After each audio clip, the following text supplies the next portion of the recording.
All right. Because we have a very tight schedule tomorrow, we decided to record again tonight. Actually, parang feeling ko ano na to mangyayari na to araw-araw. Feeling ko parating na to, pare. Tsaka okay kasi din sa akin siya. Okay naman ako. Okay rin siya actually. Tsaka parang mas gising yung utak natin Totoo. kagabi. Tsaka parang mas feel mo kasi kakatapos lang ng mga nangyari sa basketball today. Exactly. Partida galing pa tayong papawis. Kaya nga, bro. Galing kami papawis, literal. Oo, pare. solid papawis though. Wala lang naman ma-shoot na mga open layups. Kaya sa mga condition pa siya. Sa mga nagtataka kung bakit dapat magse-set up ako ng camera kanina pero after the first game na feel ko na ay hindi yata to. Wala Hindi pa ready. Hindi pa siya ready. Pero gawa tayo ng we'll try to to take videos. Para may bloopers din. Kasi marami din naman akong bloopers eh. So, pareho lang naman. Hindi naman tayo mga professional na eh. Pwede na tayo magkamali. Siyempre. We came from Papawis lang. Tapos, doon kami nanood ng UP-UST, by the way. So, yun eh. Ayun. But before anything else, may sponsor tayo for today's episode. Thank you so much to Cherish Clothing. Ito, suot nga namin ni Mikey. Sobrang ganda ah. I love the quality of the shirt. Makapal siya. And the design is really nice. Ano ibig sabihin nakalagay? CHRSHA. It's I believe it's Cherish Clothing. I hope I'm pronouncing it right talaga. But it's spelled CHRSHD Clothing. Okay. So, Cherish Clothing would like to give away 2 summer hoops tees in line with their summer collection. Ganda guys. Summer hoops. Yep. Guys. So saktong-sakto. Pang pampapawis. In fairness, suotin ko nga ito sunod na papawis natin. Oo nga.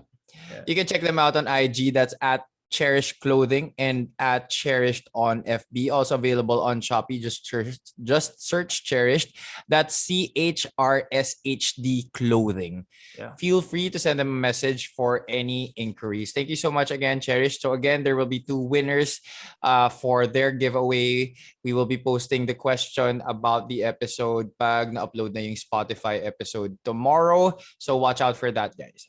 Yes, sir. Solid. All right, so big day for college basketball today. Daming ganap. Ayun lang ba nangyari? Let's other than the obviously college yung nangyari today, 6 games total, NC and UAAP. Yeah. Pero PBA, wala na si Matt, bro. Wala na. Hindi ako masyado naka-prepare. Like I just read it. Matt is ruled out for the season. Oh, okay, I just saw it now on Hoops Hub. Yeah. Hoops Hub. Yeah. Actually, but like we said yesterday, I mean, naman ako naghahanap sa Hoops Hub. Which by the way, 5,200 already. Yeah. It has even surpassed the number of members that we have in our community on Facebook. So yeah. But solid. I mean, we just started this a few weeks ago. Pero yun, and Lex dealt another blow as Matt Nieto down. So wala na si Matt. Ano bang PBA news ngayon? Actually, nag-scroll up lang ako kasi puro college to eh. Pero yeah, I think yun lang naman for tomorrow. Yeah, that's it. So tomorrow, Mike, before we go college, let's make our predictions for the PBA. Pero sinabi naman na natin na whether maglaro si Matt or hindi. I mean, syempre mas maganda kung maglaro siya. Pero because nga Philip exploded na nung last game, I'm sure hindi ganun hindi mo mafe-feel masyado kasi okay naman si Philip. So, yeah. Ano ba first game? First game tomorrow. I haven't seen the schedule but regardless. Okay. So, Ginebra and Lex, bro. Tingin mo makakaisa pa? Parang feeling ko hindi na makakaisa, bro.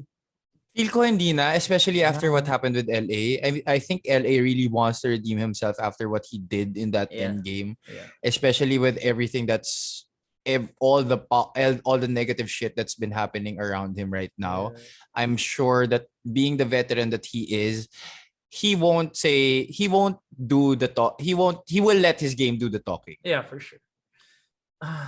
As much as parang alam mo yung siyempre sentimental pick yung NLEX. Kasi we always love the underdog.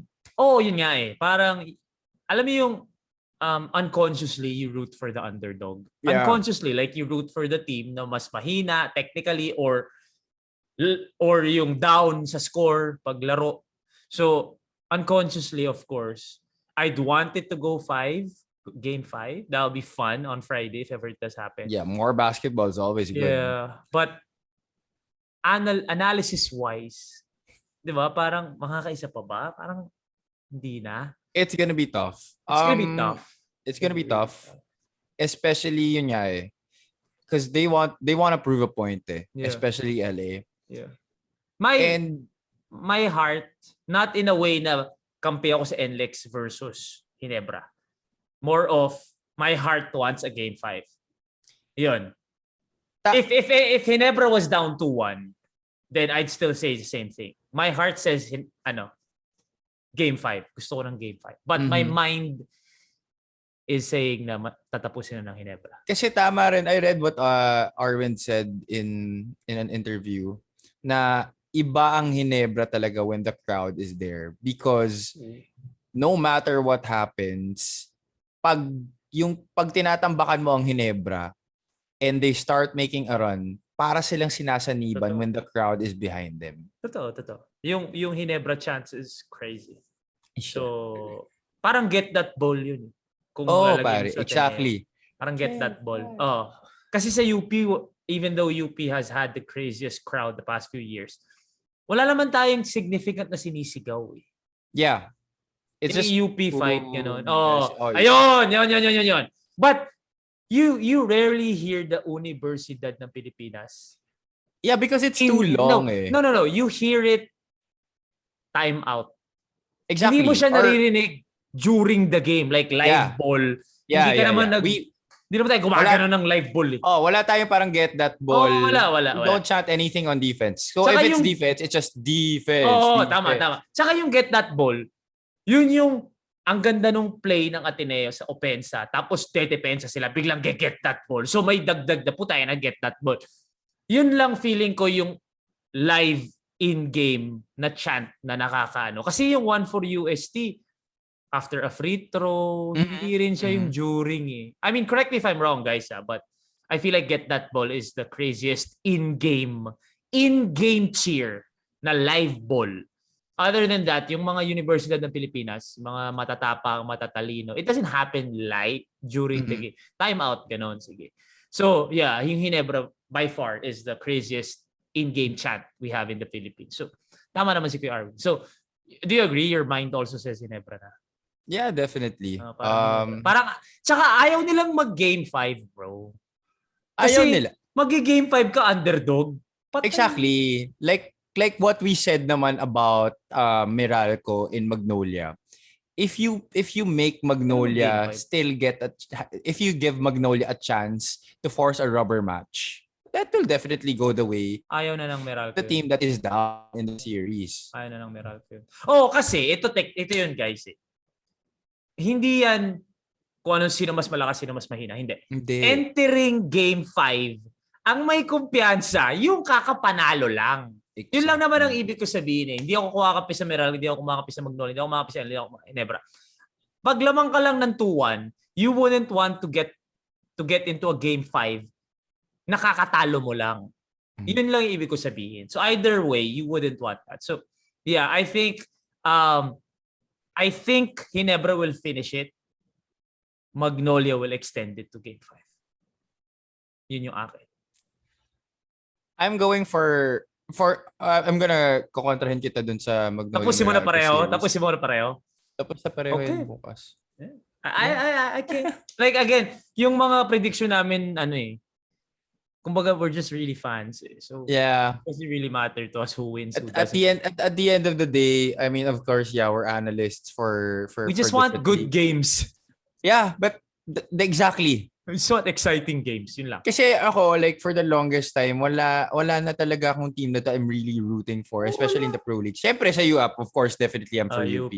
No doubt about that kasi I'm from UP. Yeah. But for the other leagues, bro, sa PBA, I just want quality games, bro. Totoo. Like, I don't really, hindi tayo invested in any of them. Like, people thought I was invested in NLEX. Like, mga kaibigan ko yung mga nasa NLEX. Pero kaibigan ko rin naman yung mga sa Tok Entex. Kaibigan din naman natin nasa Northport.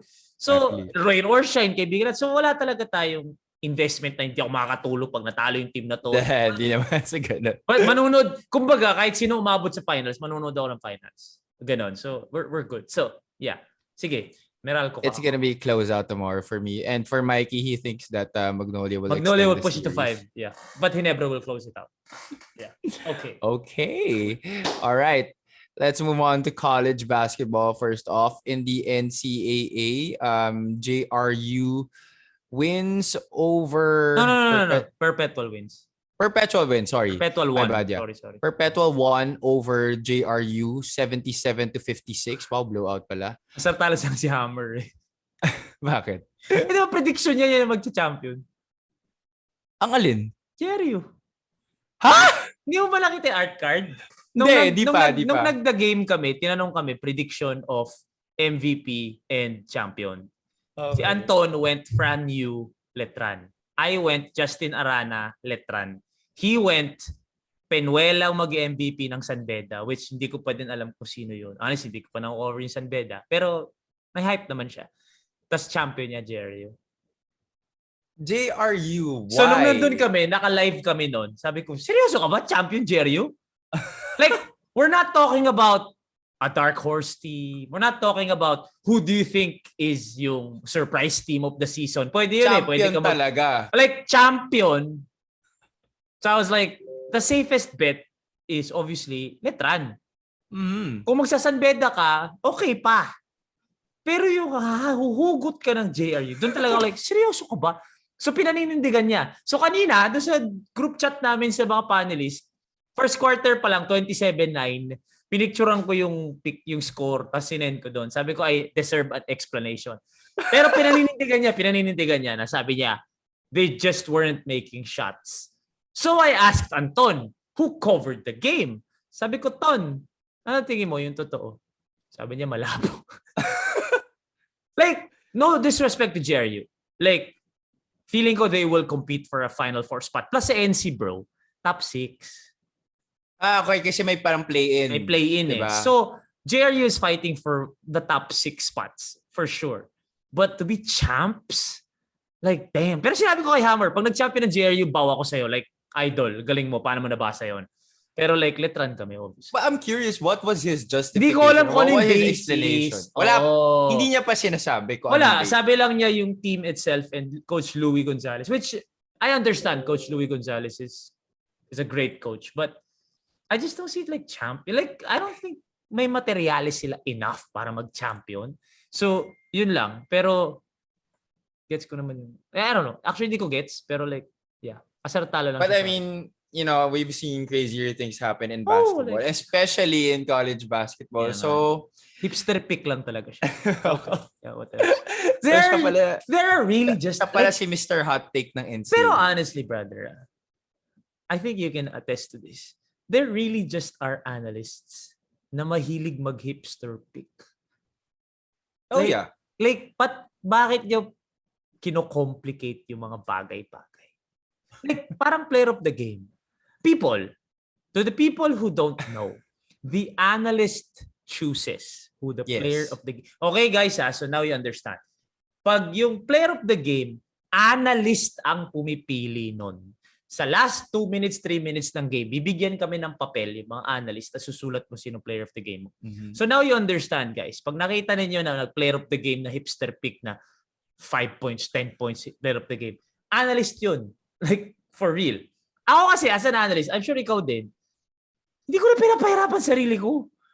Like, pag nakuha ko yung papel, titignan ko yung stats, sino yung pinakamataas yung score? Number 1 yun.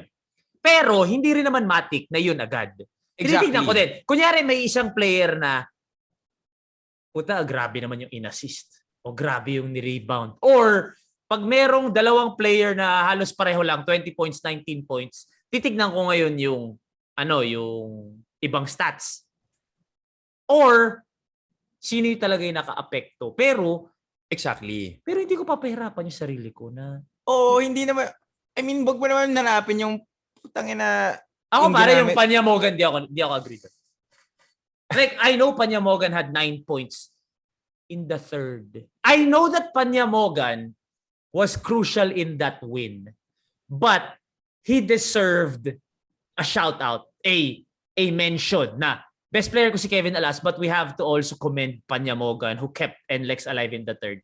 Kasi okay, maybe we can say that he changed the complexion of the game. Pero hindi player of the game. But he did not affect the whole game talaga. Like, no. And also, ito yung sa akin. Lalo na sa pro, may bonus yung mga mayan pag player of the game sila. Oo, syempre. So bakit mo kukunin yun dun sa player na kumayod buong game? Yun pa. Para dun sa player. Para dun sa player na malaki yung ambag mo dun sa mini run mo nung third.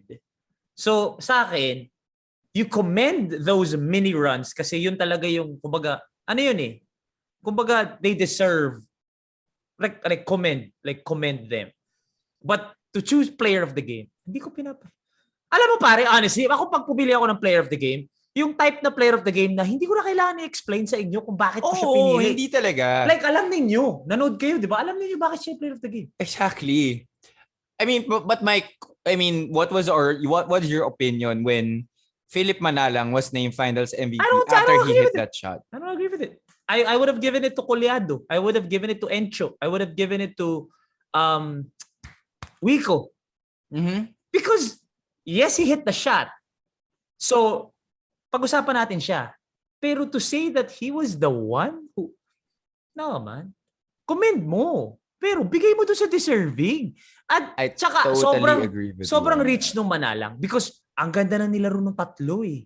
Like, yung pipili mo, pang-apat pa. Yung Panyamogan, inaral ko. Pang-apat din siyang highest scorer. Kasi may Kevin ka, may Justin Chua ka, tapos may isa pa. Ito lang yon.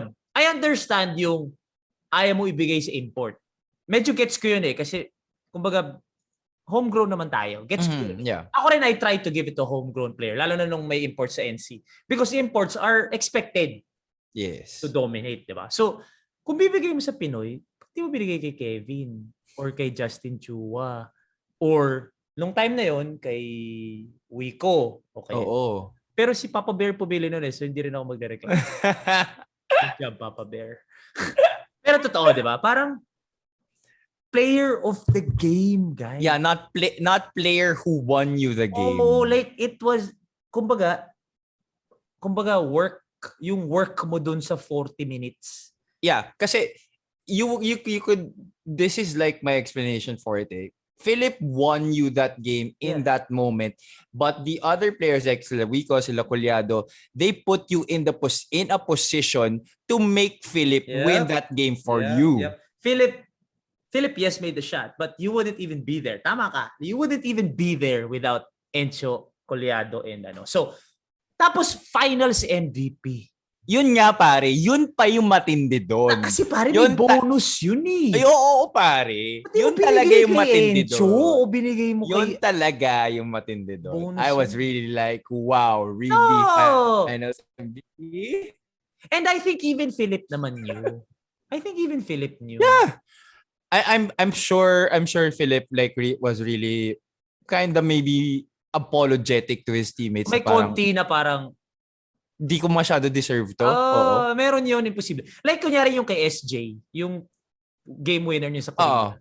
I don't know kung may player of the game noon. I don't think naman wala. I don't think meron. Pero like, he won the game. But I would have still given it to Dwight. Kasi si Dwight yung kumamada ng buong game na yun, di ba? So, yun lang ako. Ganun lang ako mag-isip. Like, if I need to explain to you why I chose him as player of the game, alam ko na mali. Because player of the game should be very obvious. Unless nga, di kita niyo yung score. Kumbaga collective effort, team win, you gotta choose one. Sige, pili tayo isa. Like, dun mo kailangan i-justify bakit siya.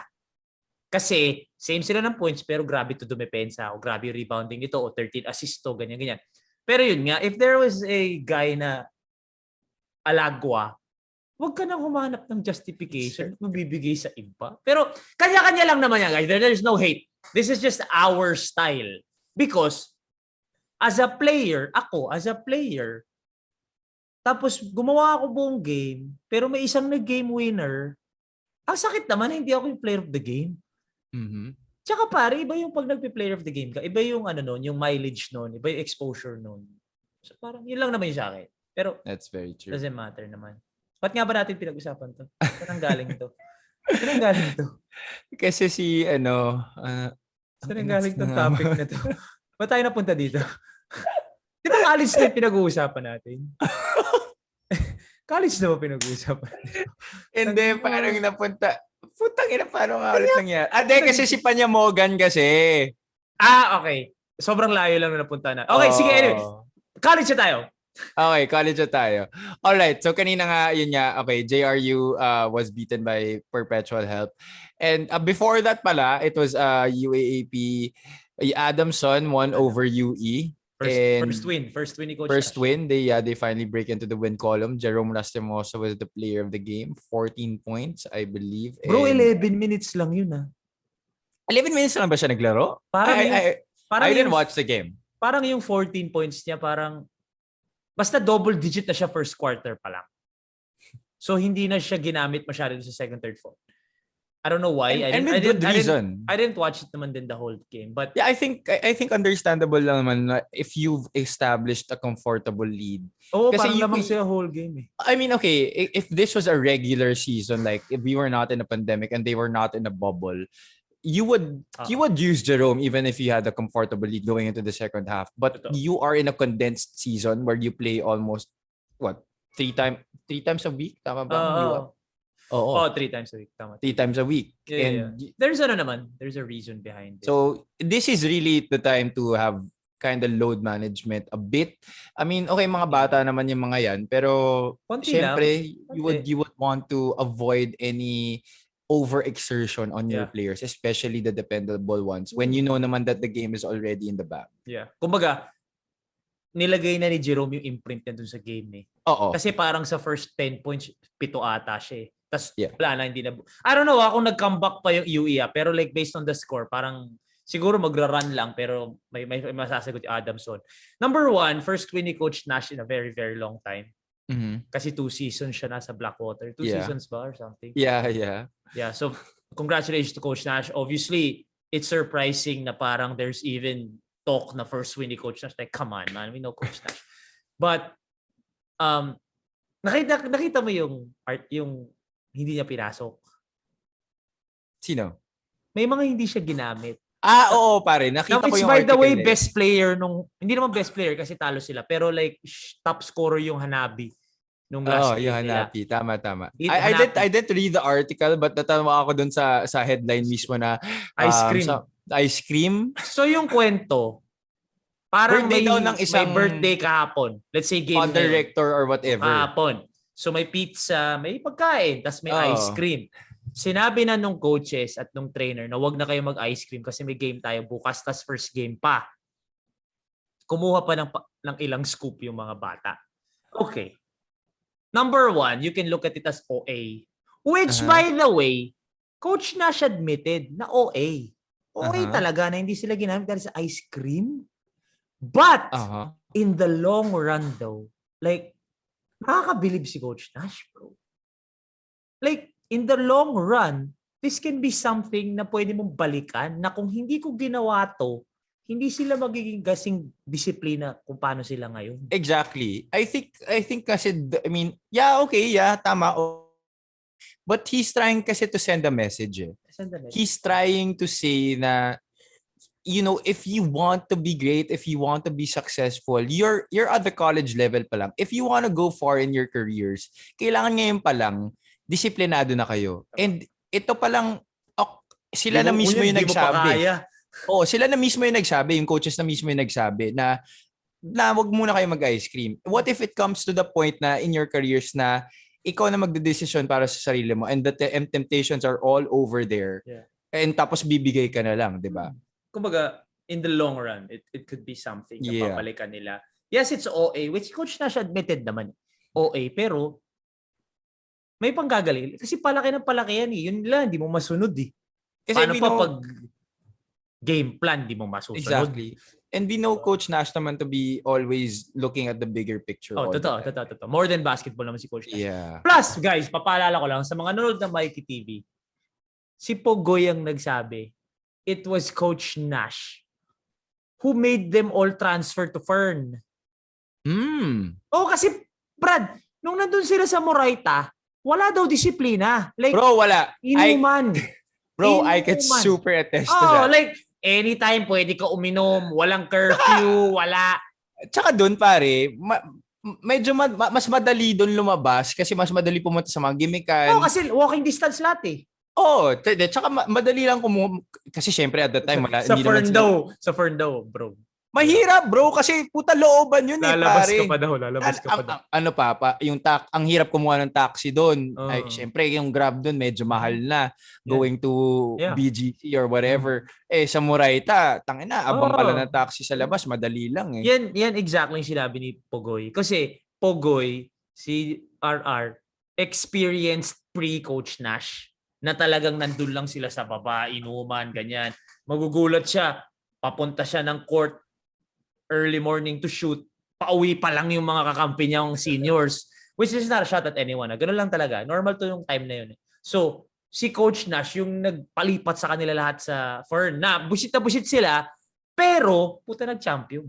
Exactly. Diba? So, yun yung kay Coach Nash. So, alam natin na talagang, and also, by the way, since this season is super short, ito yung mga, let's not give ourselves the smallest inch of regret or the smallest inch, an inch of regret after the season na, kumbaga, dot every I, cross every T. Do not leave any stone unturned. Kasi isang buwan lang to eh.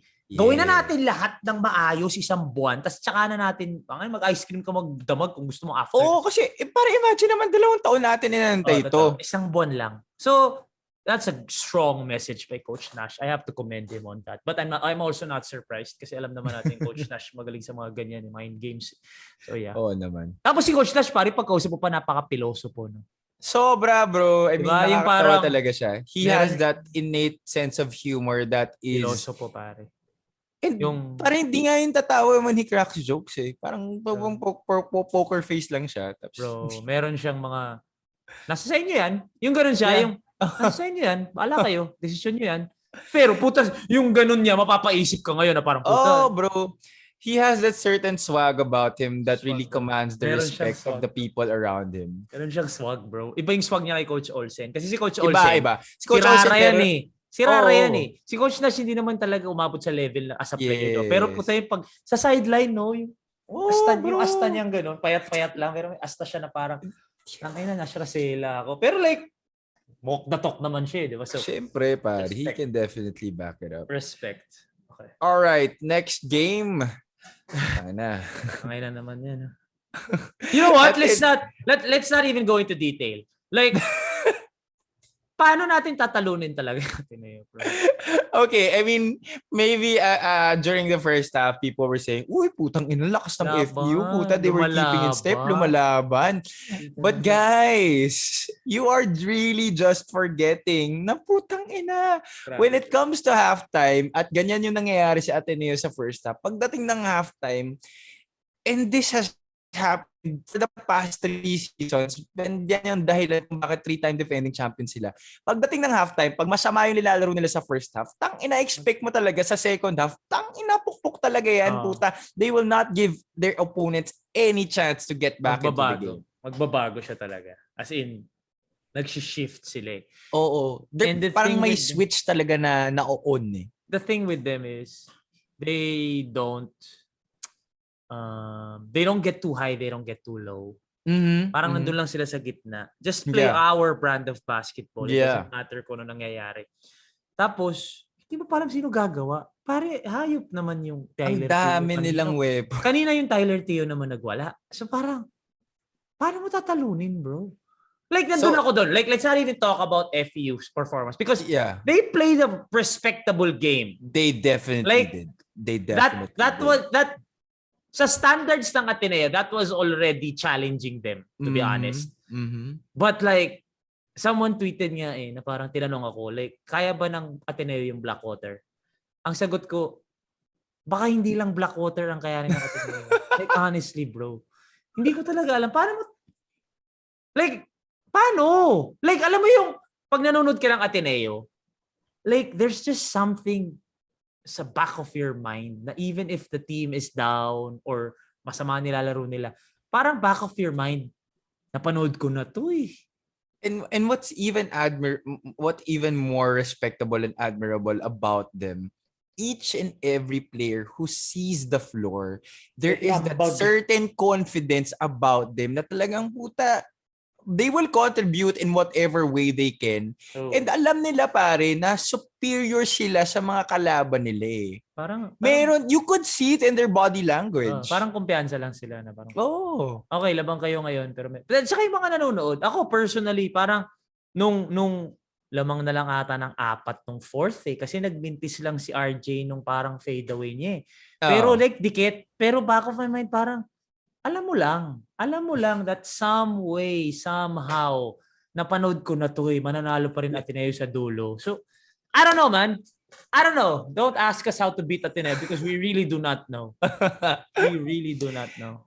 If you know the answer, let us know because no one knows. No one knows at this point. I don't think anybody knows. Puta, but maybe the answer is written in. No one knows at this point. In a blueprint that's buried underneath somewhere, baka kasama ng Yamashita treasure. Di namin alam. Hindi alam. Walang may alam.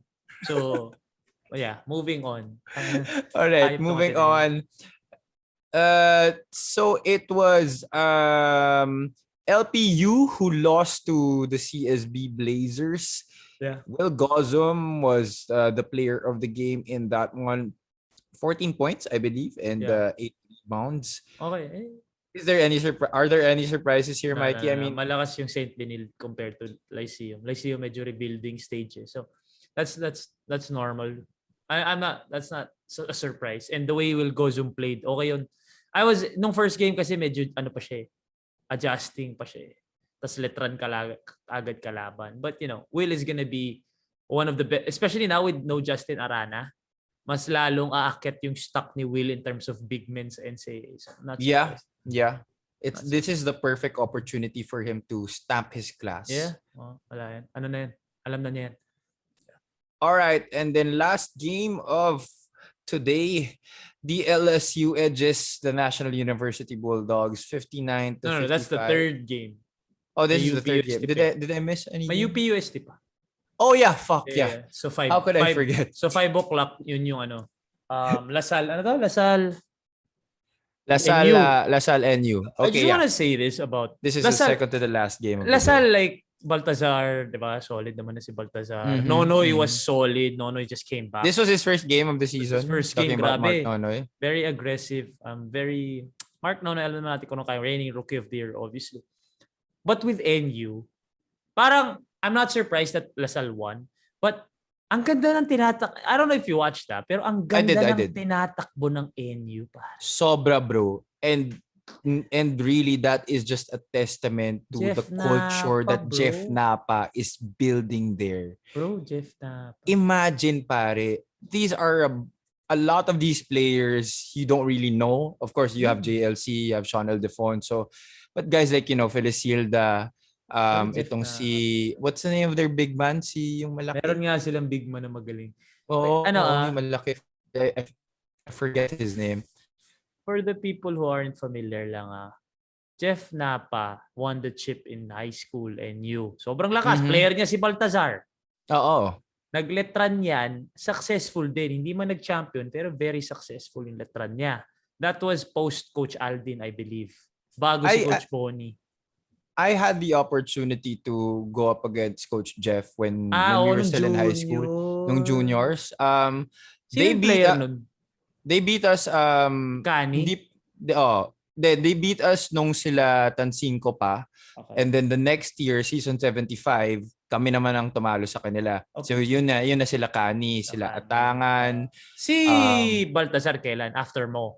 After na. Okay. Hindi ko na nabutan si Baltazar. So bro. But Coach Jeff is definitely a brilliant coach, and he definitely deserves to be coaching at this level. I mean, he already coached at Letran, but and we really know what he can do. He's a great coach. Bro.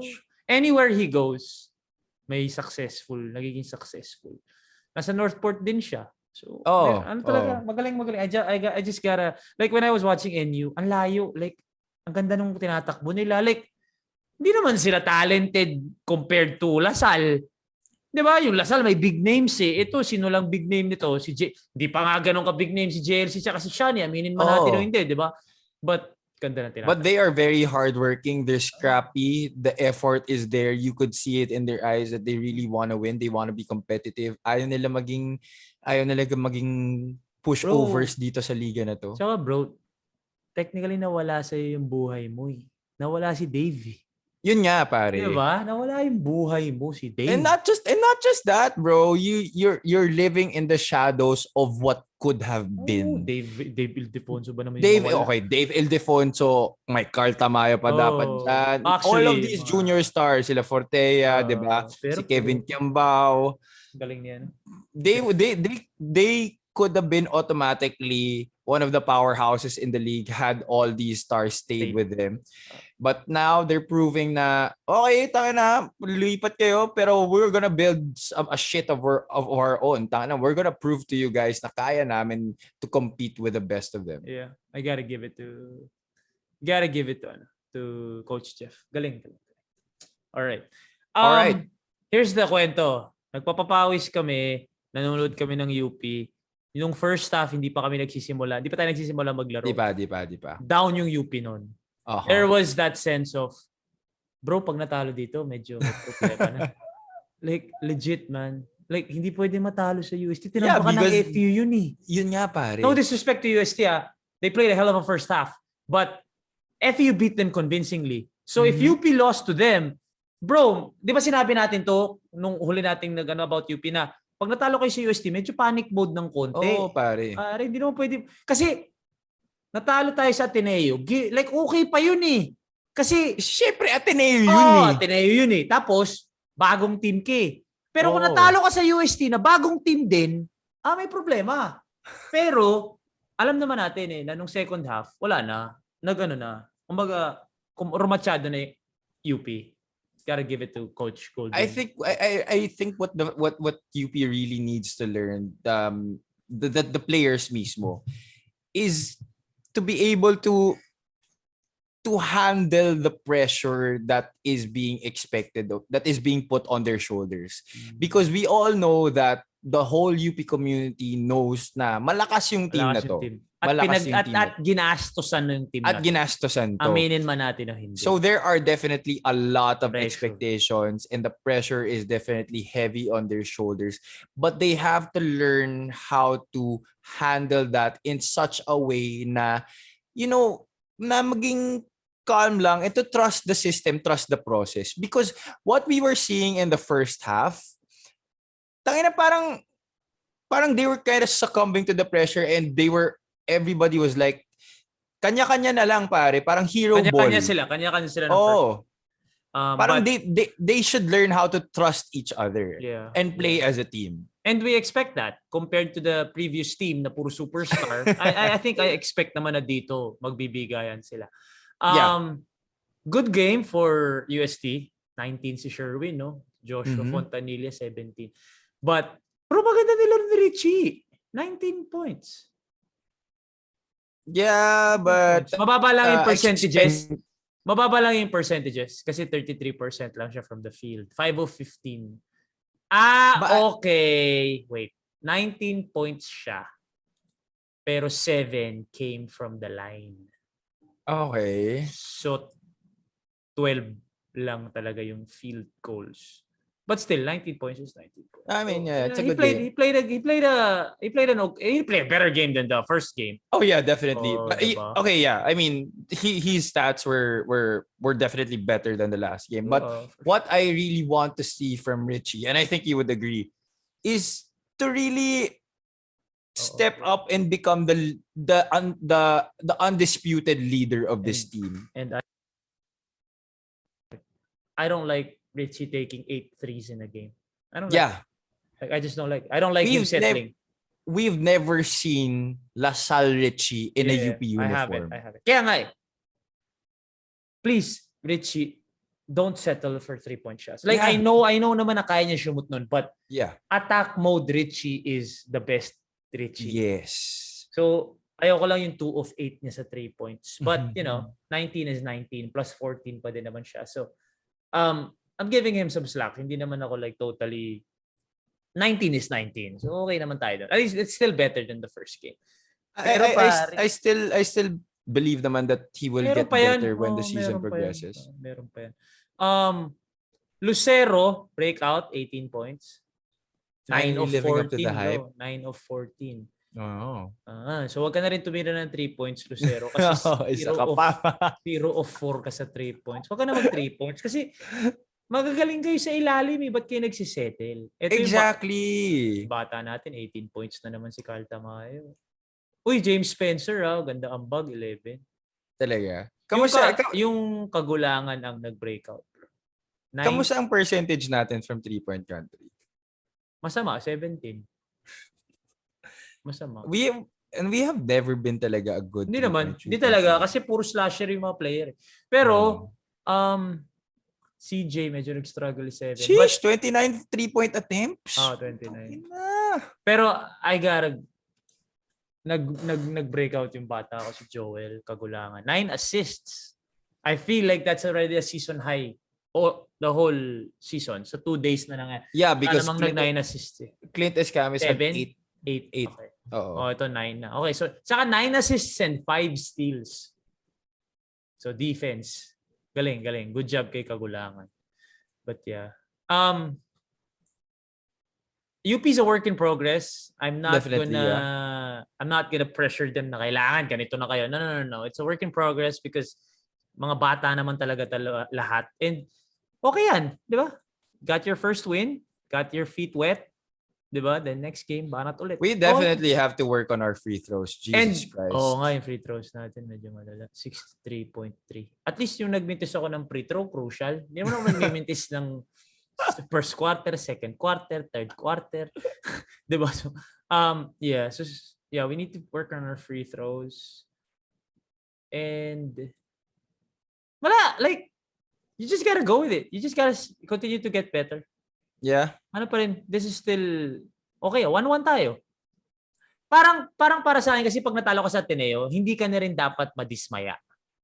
Hindi talaga dapat. Like hindi pwedeng madismaya ka sa Ateneo to the point na ma-affect yung kumpiyansa mo going to the next game. Kasi if you lose to Ateneo, you just have to suck that up. Like, suck it up. We lost to Ateneo. Focus tayo. Kalaban natin UST in the future. Tama. And they really have to trust the process because I think the perfect scenario for them is parang kind of like what Ginebra's going through this conference. Rebuilding. Na they will peak at the right time. Peak at the right time. Let's not put too much weight on losing to Ateneo. Because even kahit si Coach Olsen, I feel like he lost to Ateneo kanina. Okay, hindi na tayo pwede madismaya dyan. Laban na tayo sa next game. Kasi at the end of the day, we're all fighting for, I'm not saying sure champion ng Ateneo, pero we're fighting for second place, at least in the elimination round. So wag na tayo madismaya kung matalo tayo sa Ateneo, di ba? Ang gagawin mo lang naman dyan, honestly, is get to the finals. And then, try mo silatin yung Ateneo dun. Pero aabot yung Ateneo dun one way or another. So, if you're one of the teams sa ilalim, like FEU, UP, UST, Adamson, LaSalle, fight for second.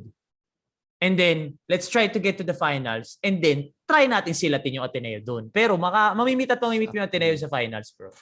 So, wala na. Hindi na tayo madidismaya sa yun. So, work in progress for UP. Still, 1-1 tayo. So, middle of the pack. Okay. All right, so that is pretty much it. Natawid namin, mga kaibigan. All right, thank you very much always for the support. Please join Hoops Up on Viber and the Shoot First community on Facebook. The name is Mikee Reyes. This has been Javi Palanya. Take care of yourselves. Take care of yourself. Peace and love. We'll see you all tomorrow.